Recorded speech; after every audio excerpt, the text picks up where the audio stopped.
So, Namaste, I'm Tirtha. I'm a doctoral research fellow in the Department of English, Banaras Hindu University. And today I'm here to conduct an interview with Professor Francis Xavier Clooney, who happens to be a professor of religion at Harvard University. He has authored dozens of articles and he has also authored multiple volumes on comparative theology, and he works on the Vaishnava Sampradaya of Sri Vaishnava Sampradaya in this southern region of India. So, Namaste, Professor Clooney, and Namaste. thank you for joining me. I'm really glad and proud to have you. I'm happy to be with you today. Thank you, sir.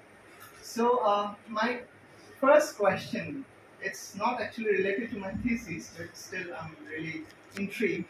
I mean, since you're born and brought up in New York, okay, and you were raised in a Catholic setup, so what actually drove you to study Vaishnava Darshan, especially in the southern parts of India? I mean, what is that?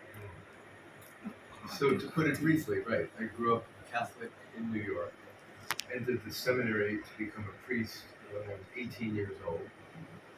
And in the course of the training, we had to go somewhere for practical work, teaching. And I was advised, this was 1973, I was advised that getting a visa to India as a Jesuit or missionary type would be very difficult.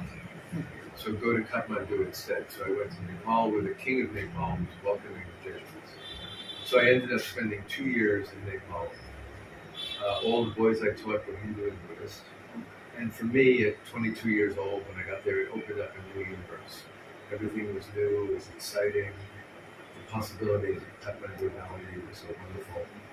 So when I was ordained a priest in 1978, I wanted to do doctoral studies to keep with Hinduism. And so I went to University of Chicago, where I could study the languages. I could learn the languages in the Department of South Asian Languages and Civilization. Previously, I had studied Latin and Greek, so I wanted to learn Sanskrit. But a requirement in the department was to do another language. And so we had Urdu, Hindi, Bengali, and Tamil. And the famous Professor A.K. Ramanujan was very influential for me in recommending that I do Tamil. And so I began to study Tamil in 1979, became interested in the Alvars and did Bandam, and happily ever after. I think because I recognized in the Sri Vaishnava Sampradaya so many similar points to Roman Catholic theology, commentary, ways of mysticism, and so on like that. So it began there, in Chicago, and then 1982 in Madras, 1992 in Madras, and so on. Thank you. So, here we are going to start Yeah. the main part of our interview. So, my first question to you would be, what are the essential differences that you find in the Sri Sampradaya and the Gauriya Vaishnava Sampradaya? So you have to understand that I am not an expert on the Gaudiya Vaishnava Sampradaya. I know about it by reading this and that, but I don't have any deep knowledge, even of the philosophy that goes with it. But my sense is that the Sri Sampradaya, as you call it, is two things. It's the Ubhaya Vedanta, rooted on the one side in the Prasthana Trayi, the Upanishads, Bhagavad Gita, Brahma Sutras, where Ramanujacharya became this great proponent of a more theistic understanding of these texts. Whether he actually had read the works of Shankara is not clear, but he certainly knew of Advaita, and therefore he wanted to have a theistic view. But there's another whole side of Ramanuja that the Sampradaya remembers, that he was very knowledgeable about the Divya Prabandham, the hymns of the Alvara, and therefore was bringing into Vedanta this new emotionalism, the Tamil poetry, the vividness, the experience of God. And his work as a theologian was to try to reconcile the Bhakti poetry of the Alvars and also the structures of Vedanta in the Sanskrit. And he basically did that by saying that everything in the Upanishads and Gita refers to Vishnu Narayana, Sri Narayana, and that the texts that speak of Brahman, Purusha, the ultimate reality, are really texts that speak of Narayana. And therefore he pointed everything toward Narayana. All language refers to the single God. So he made this case, but to make it credible, because he didn't want to be a Dvaitin dualist, and he didn't want to be an Advaitin who would only temporarily have Sadguna Brahman and then do away with it. He developed, and then more clearly in some of his followers, Vedanta Deshika, Vilayamacharya, and others, this idea that reality is threefold: Ishvara, Chit, Achin, and therefore there's three elements to the reality of God: the non-conscious material reality, the conscious beings ranging from insects and flowers and plants to trees to humans to gods, and then Ishvara. And a distinctive teaching for him that all of this is one reality. As I say, the body, the sharira of the Lord. And so the human reality, the animal reality, the inanimate reality are all part of a single Advaita reality. There's only one. However, there is some room for vishesha, distinctions within that reality. Now, I think in some ways, again, not being expert in Gaudiya Vaishnavism, as you are, but I think in some ways this is not necessarily to be taken as so very different from the Gaudiya positions. Because there too is the idea of reconciling the Upanishads, Bhagavad Gita, Brahma Sutras with a personal deity. Now, I think the details of why it worked out the way it does in the Bengali context, in the theology of the Goswamis and so on, may have to do with the fact that theology changes over time.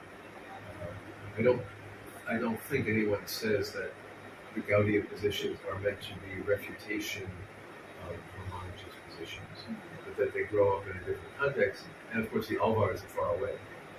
They may not be known, although we do have at Sri Rangam a murti of Chaitanya commemorating his visit to Sri Rangam, which of course was the heart of Sri Vaishnavism.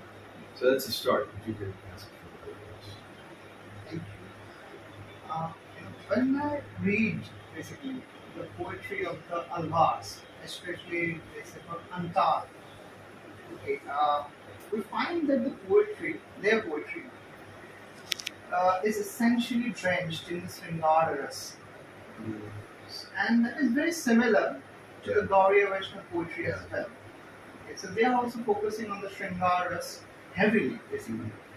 So, they have the rasas, Dasya, Sakya, Vatsalya, and Madhur. Dasya means servitude, love through servitude. Then we have Sakya, that is love through friendship or companionship. And then we have Vatsalya, that is love through parental kind of feelings. And then there is Madhuras, that is love through in an amorous way. So are all these rasas also present in the poetry of the Alvars? And if they ask, can we actually say that somehow the Alvars or the poetry of the Alvars also had an influence on the Chaitanya culture because they came later compared to the Alvars? Of course. I mean, two things I would say is, first of all, the poetry of the Alvars is not only this poetry of Mandal. Some of the poetry, let's say Tirtha, can be quite philosophical. It can be probing the nature of creation, the nature of the vyuhas, the avatars, with a certain kind of cooler distance that is not what we see with Andal's emotional poetry. Also in Namalvar and the great Tiruvannuri, there are some songs that are, as people say in English, the voice of the young woman. And very much like Andal's poetry, very erotic, very much longing for union with the beloved. And there are other poems that are praising the temple, other poems that are philosophical, other poems that are critical of other deities and so on.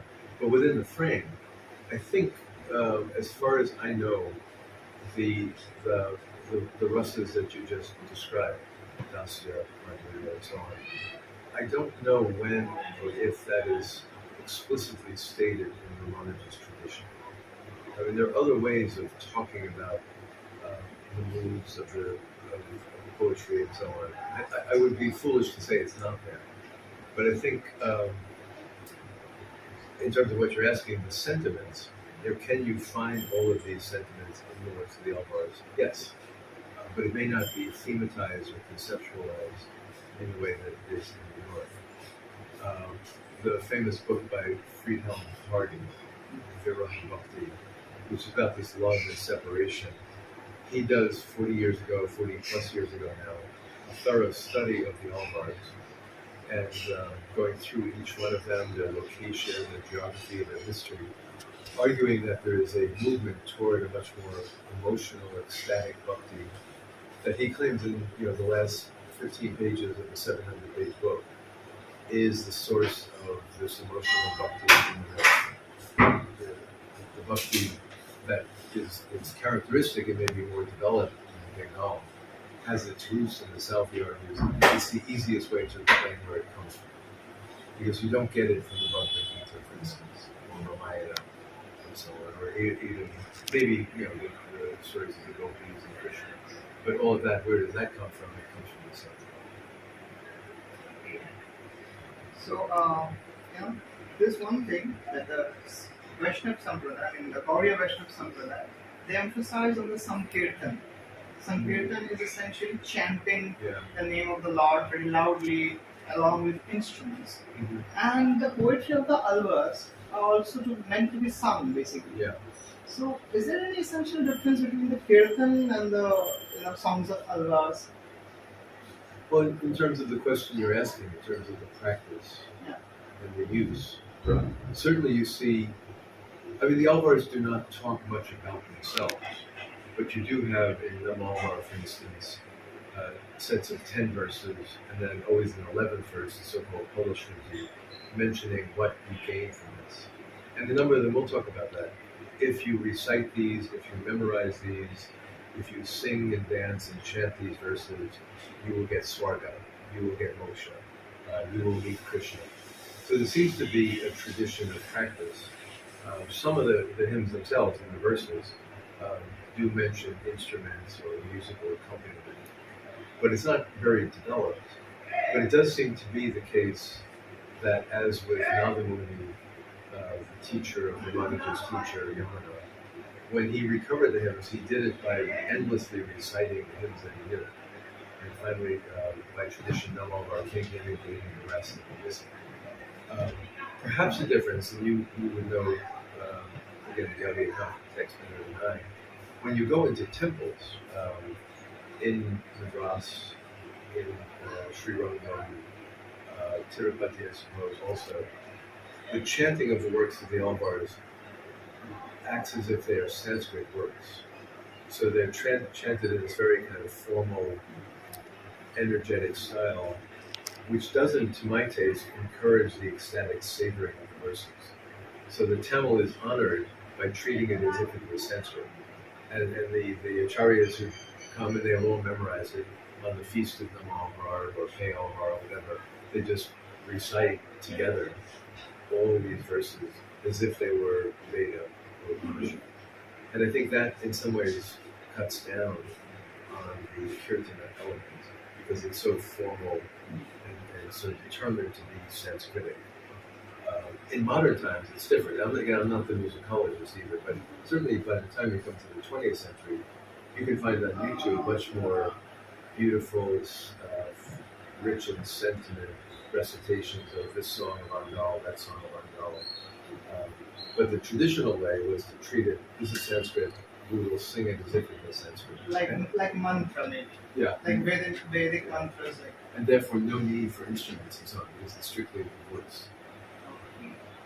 Without any instrument, so for them. Yeah, you wouldn't chant Rig Veda, maybe Sama Veda, there might be some instrument. Yeah, Sama Veda is very melodious, basically. Yes. Yeah, and I don't know if people have done enough work on that, but they do, when they analogize the works of the Malvar, Tirtha Mori is Sama Veda. And whether they mean by that it's the most musical or not. But when I've heard it recited, in the temple, the Brahmin reciters, they generally do it simply without instruments. So, the Alvars basically talk about immersion Yeah. into the ocean of life. And the Gauriya Vaishnava Sampradaya, that essentially, immersion could mean that, to become one, okay, to mingle into that being. Okay. Whereas this Gauriya Vaishnava, they say we are not going to be mingled, okay, we are going to be different but joined together. Mhm. So, no, can you just state ontologically? I mean, this is kind of my assumption when I look at both these things Yeah. that although essentially they are are talking about Sri Krishna and companionships of all sorts, maybe they are also trying to have a different set of ontology. Yeah. One is like getting mingled, and Yeah. one is like staying two Right. different entities, Right. and but staying together. Right. Right. So, how do you perceive this? Yeah. I mean, certainly on the side of the Alvars, there is, as you say, this image of. I mean, the very word Alvar is usually, maybe not only, taken as this idea of plunging into, going deep into something, and plunging into the Lord, like at the end of Tirtha, perhaps plunging, bathing in Krishna. So there are these images of immersion, plunging, giving up your land safety and going into the great ocean of God. So there's that element. And there is, in the poetry of Namalva, these images of, like, you make some kind of panchamrita, and you have the honey and the yogurt and other sweet elements, the milk and something like that. We mingle into the Lord. And therefore, now I think they would say, but if you have discerning taste, you can still taste that the honey is not the milk is not the yogurt. But they have this imagery. And then one of my favorite verses of the early Alvar to recite, I don't have it in my head, I have to look it up, but it says in the middle of the verse, "O Lord Narayana, without you I do not exist. But remember, without me you do not exist." And the sense of a mutual penetration. But as far as I know, in the commentaries and then in later works, there's no sense of of an Advaita, like your personality is gone, you are annihilated. Because you endlessly enjoy the Lord endlessly enjoys you. There's some kind of an I thou. So Ishvara Chit. The Chit never simply disappears as in certain forms of Advaita. So there's this, the poets are going to this intense mingling, and the commentaries like pull back slightly and say, but of course it doesn't mean total unity.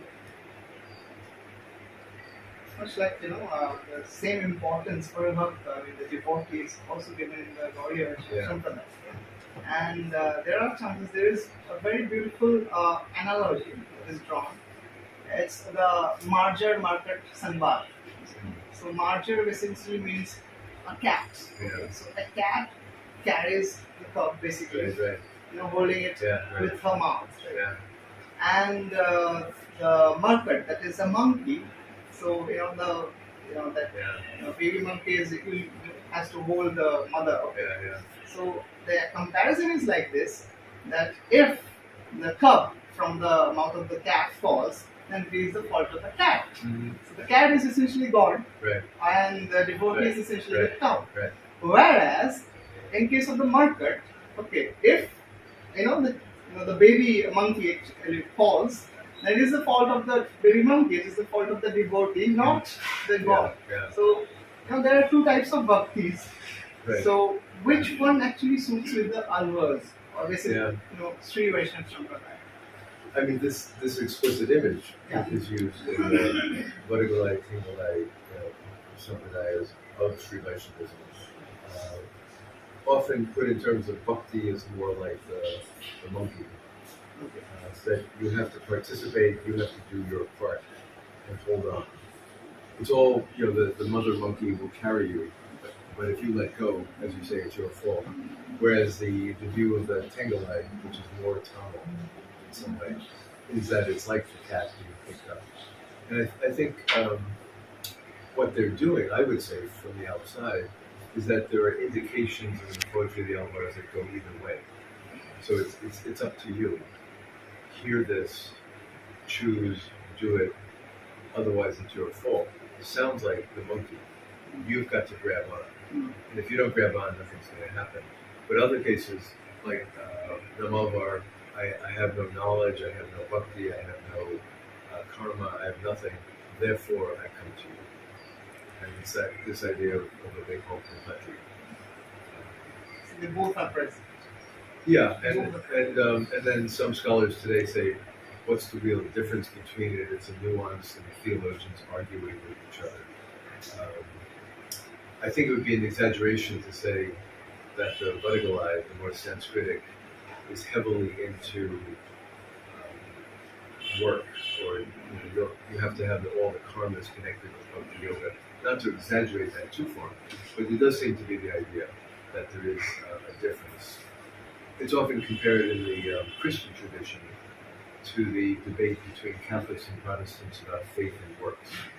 And at the time of the Reformation, Martin Luther, was one of those arguing that salvation is absolutely only faith. And you realize you are a hopeless sinner, and you stand before God and say, you could send me to damnation, but by your grace you could save me. And the Catholic view is, yes, but come to church, receive the sacraments, follow the teachings of the church, give generously to the poor. You have to do your share for God to do God's share. And it was debated endlessly, both sides saying the other side is missing something. But it's a similar debate. It's also there in the West. I mean, let's say. Yeah, definitely. Yeah. So my next question is, what is the difference in the poetry of Tamil Vaishnavas and in the poetry of, let's say, the Sanskrit Vaishnavas or the Bengali Vaishnavas? Mm-hmm. So, because of the language, is there a difference that comes there? Is there any role in that? You think, something is present there and something isn't there as well? So is there? Yeah, I mean, you can pass it. Again, I don't know Bengali and I don't know the context very well, but I think my experience has been, unfortunately, that you miss a lot if you only read Yama's in translation. So I've always struggled with the Tamil. The same is for me as well, because I also can't read Tamil. There are so many languages. Yeah. So for me, I have also read them in translations, and they're essentially in English. Yeah. So just like you, I'm also coming to the albums with English translations. Yeah. So I come to the Bengali with English translations. You come to the Tamil. That I can. Yeah. But I working on the translation now of the first 4 Alvars. And the problem is being able to render in English the genius of the poetry, what they call the initial rhyme, that there's a similar sound in the first line of each verse. Of the 4 lines within the verse, there's a similar sound at the beginning. And that's almost impossible to put in English. And the undadi in many of the poems, the last sound of the word is the first and the next. So, and then just the meter and the choice of words is very, very Tamil. It's rooted in the older Sundan poetry and the like. So I think it would be a mistake to take either the Bengali or the Tamil devotional poetry and reduce it to its ideas. Like here is the philosophy of the Alvars, and here's the philosophy of the Bhaktas they call them. Because a lot of it has to do with the expression. Just as reading Hebrew poetry in the Bible, if you don't know Hebrew, you miss a lot of what's going on. So it's rooted in the Tamil, but then, Ramanuja, in a sense, theologizing the Alvars, never mentions them, and then writes only in Sanskrit. And it's only later, someone like Vedanta Deshika, who then goes back and forth between Tamil and Sanskrit, saying both languages need to be kept, but they come together. Okay, so my next question is,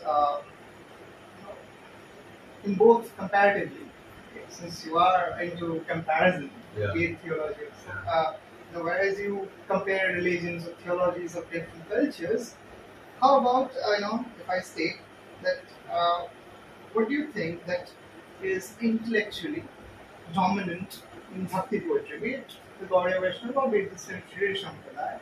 Is it the theological or theosophical understanding or the aesthetics that are in the poetry? Which of these aspects, find Yeah. prominence or find more voice in Yeah. them? Well, I mean, both approaches would be quite valid. To read the poetry in terms of its aesthetic value, literary value.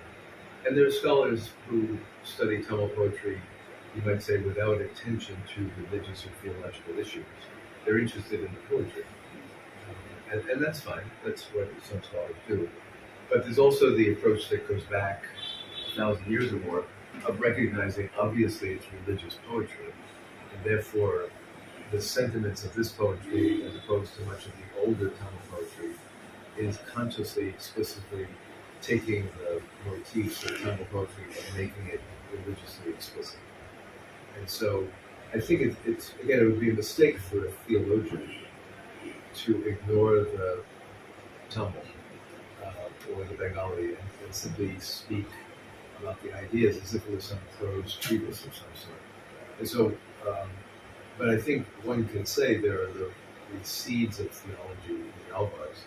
Because again, Ramanuja's tradition could have said there's this very nice poetry, and then they could have just continued talking only about the Upanishads, the Gita, and the Sutras. And again, while Ramanuja doesn't talk about the Alvars, it seems that their ideas are seeping in, and then his disciples start writing commentaries on the Alvars, using his vocabulary in Sanskrit to talk about the poetry of the Tamil. So right from 1,000 years ago, they've made the choice that the ideas are theological, and that one can move from the appreciation of the Tamil to an appreciation of the ideas, which, for better or worse, they took as better expressed in Sanskrit. Because you could have developed, some have tried to do with some of the Shaiva Siddhanta figures in Tamil, have a strictly Tamil vocabulary of grace or of love. Shiva is Bhavan, some of that Paro grace. But the Vaishnavas immediately said, well, the terms of the Bhagavad Gita, the Upanishads, passages from Ramayana, Mahabharata, and so on like that, all are useful to explain what the Alvars are doing. And they decided that it was not enough to explain them in Tamil and using Tamil, but immediately to move to Sanskrit. They didn't think they were ruining it, but some people today say, I wish they hadn't done that because Tamil is not Sanskritic and should have been kept out. We should have kept the Sanskrit at a distance. I sort of like it because it's brilliant the way they bring together the two traditions. So I come to my final question. The final question is particularly related to the conclusive part of my thesis, where I'm also going to draw a comparative analysis of the Vaishnava mark along with all the devotional cultures that are there, for instance, Christian and Judaism and all. So, since you are professor of, basically you are working on comparative theology right now. So, do you think that there is a concept of the loving God, caring God, a personal God in the Vaishnava tradition, a personal kind of God, and that is also there in Christianity to some extent, right? That there is a personal God with whom I can communicate and who looks after me. I'm the father and this, I'm the child. Kind of that thing is also there. So do you think that the ISKCON has ISKCON is growing in the West? Okay. So do you think it's because there is a psyche, there is a psyche of the all loving God, caring God that Bhakti also teaches. Okay. Compared to let's say Vedanta. Okay. Vedanta has much more epistemological understanding of the universe. It's meant to be for the wise and all. Whereas the Vaishnava traditions, they essentially focus on the personal relationships. So do you think it can be a reason behind the growth of the ISKCON in the West, especially in America. And so, do you think that can be a reason where, let's say, people are finding a similar tune? Yeah, I think so. I mean, if you think of the history of Hinduism coming to the West, everyone, you can go back before, but everyone tends to start with Swami Vivekananda, bringing a form of Advaita Vedanta, even when he's talking about many religions, it's Advaita Vedanta. Then Yogananda, his kind of take on yoga tradition, mysticism, and the like. And then on a different level, the popularity of Gandhi in the West, you could say is kind of a karma yoga thing. Because he was not particularly into devotional religion or temple going or anything. So you have these alternatives, and did you really have Krishna Bhakti flourishing in the West before Prabhupada came to New York in 1965? Maybe not. And it could have been that it's impossible because Christians are so attached to Christ Bhakti. Jesus is my lover. I love Jesus. That it was easier to go around it and talk about the deeper unity of all religions and the right and something like that. But Prabhupada was, in a sense, making a direct link. He doesn't say a lot about Jesus, but it comes up in his many writings. And I think what the phenomenon was that most of the early Hare Krishnas were out of a Christian, sometimes out of a Jewish background, but I think predominantly Christian background. And they had lost, for whatever reason, their sense of being Christian. And then Krishna was a way of recovering their love of a personal deity. And some I know, I have good friends who are members of this kind, who say that they realize as they get older, they can still, in a certain way, love Jesus and love Krishna. They don't have to say either or. But I think that's what ISKCON is tapping into, is the fact of a personal God, which many Christians have thought, well, the East is a mystical oneness, nirvana, moksha. Only we in the West have a sense of a personal deity, which was never true. But when Prabhupada comes and makes this clear, then it becomes much more obvious that there are personal traditions. And I suppose, on a certain level, my early work in Purva Mimamsa, which is definitely not devotional, it's very dry and rational, was meant to get me out of my Western way of thinking. And I still go back to it sometimes. Advaita Vedanta, whether there's a meeting point of Advaita and Christian Trinity and something like that, some have found that or look for that. But just that it's a brilliant intellectual, philosophical system, with Shankara and the later Advaitins and something like that.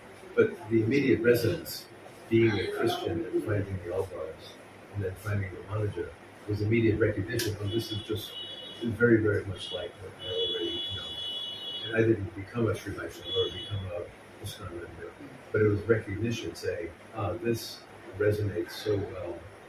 So I think that's the phenomenon of what ISKCON has, why it's succeeded, why it's kept its base in the West, because it's not Vivekananda's teaching, it's not Gandhi's teaching, it's not Yogananda's teaching, it's something else more personal. I could just one follow-up question actually that arose from your commentary. Last lecture, in your last lecture in the Department of Philosophy, Banaras University, you said that reading about 10 other religions or cultures actually helped you to understand your faith, the Catholic faith, better. So, what did you actually mean by that? How did they help you to understand Catholic faith? I mean, what I was referring to in part was there were these books in the 19th century called Comparative Theology, Introduction to World Religions. Before much of this was known, suddenly you have a book that tells you something about Judaism, Islam, Hinduism, Buddhism, Taoism, and something like that. So these were very useful books, long before Wikipedia and stuff. You actually had a book that tells you something. But usually, and I wouldn't say always, the point was that the last chapter would show that they're all either surpassed by Christianity, or that Christianity has all the good parts of all these religions are given in Christ. And part of what I was saying is that my comparative work doesn't do that. It's not looking at which one is the best and replaces all the others, but learning from the other, learning in minimal ways from Islam, reading about Jesus in the Quran is very instructive. Reading Buddhist thought, Theravada Buddhist thought, where there's no personal deity, a little bit of Taoism and Confucianism, so different, reminds me of things that I should not take for granted in my own Christian tradition. And then coming to India, what I just talked about, these other kinds of parallels, differences. If you step outside the faith and the faith world and the intellectual world you grew up with, you realize that it's not the only choice. There are other options, intelligent, good, beautiful, spiritual ways of relating to the divine. And that you don't practice your own because it's the only one, but rather you've born into it, you've made a choice. And so you learn a certain humility by studying other religions that you cannot today in the 21st century say everyone should leave their religion and become a member of my religion. And I think that's helpful in itself because there are many who still believe that. Everyone should leave their religion and join my religion. And I don't think if you know something about religion, it's possible to believe it. All right.